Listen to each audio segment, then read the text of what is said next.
A week or so ago, there was a slanging match between a founder and a comedian on Twitter. It went back and forth, and by and large, the comedian was calling out the founder for poor after-sales service to the customers. And as I read their interaction, I realized that human beings are such defensive creatures. We never admit to our mistakes. We always hide our poor choices. We never accept that we may have screwed up, that we may have gone erroneously wrong in our judgments. Basically, we are extremely defensive in the way we live. Welcome to today's episode of how not to be defensive, or of how to own up to our errors. So I decided to divide this episode into two parts. One, why do humans become defensive? And two, how do we unlearn our defensiveness? So, why do we become defensive? A country like ours propagates the philosophy that mistake making or going wrong is the worst thing in the world. We believe mistakes are horrors, and we admonish children when they screw up, when they make mistakes. Now, if you're constantly going to be berated because of the mistakes that you've made, believing that it's the worst thing that could happen to you, how would you ever own up to something that you may have done?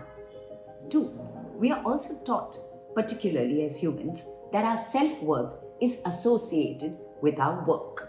That means we are what we do. Our successes define us, and our failures bring us down.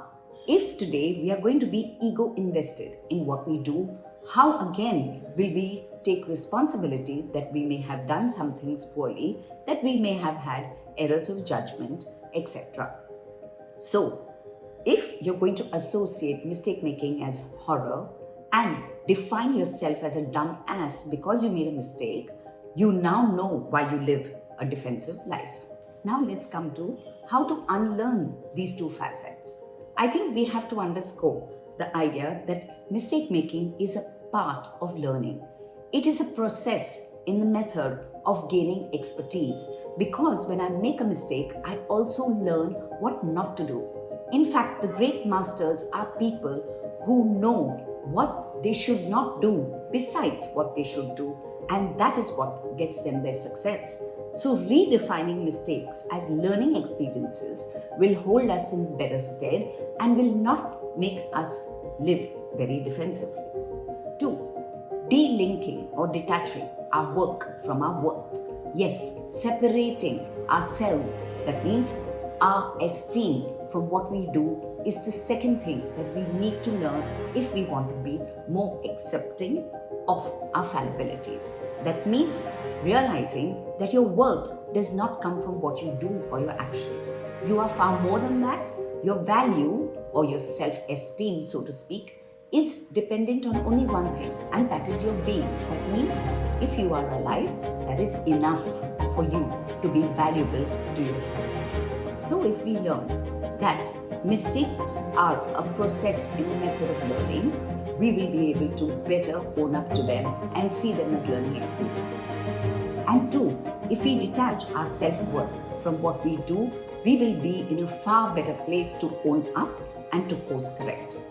Vinoba Bhave, the great philosopher, said, the minute you accept that you made a mistake, you are born again. Shall we be born again? I think so.